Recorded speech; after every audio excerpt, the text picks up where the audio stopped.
বাহ, তো কি রান্না হচ্ছে? বৃষ্টি বাইরে সুন্দর। দেখাও আগে।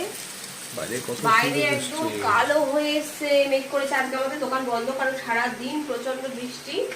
তো যেহেতু দোকান বন্ধ ছিল, তাই আজকে বাড়িতে প্রচুর কাজ ছিল। সেগুলো করে জাস্ট স্নান করে এই যে এখন আমি শর্টকাট একটা রান্না করি যখনই কাজ থাকে বেশি। সেটা হচ্ছে পোলাও হবে। এটা বাসমতি রাইস দিয়ে, বাসমতি চালটাকে আমি ভিজিয়ে রেখেছিলাম। তো এখন পোলাও হবে, তার সঙ্গে কি কি হবে সেটা পরে দেখাবো। আচ্ছা, বাইরে দেখাতে হবে বাইরে কিরকম কেমন বৃষ্টি হচ্ছে। একবার দেখাও বাইরেটা, বাপরে পুরো কালো হয়ে গেছে।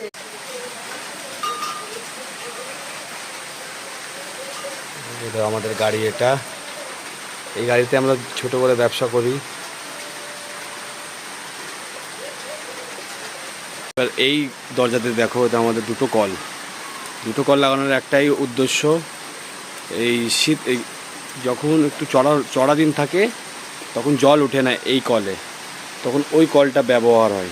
বাসনপত্র পড়ে আছে, বৃষ্টির জন্য মাজতে পারছি না, যেহেতু আজকে দোকান যাব না তার জন্য।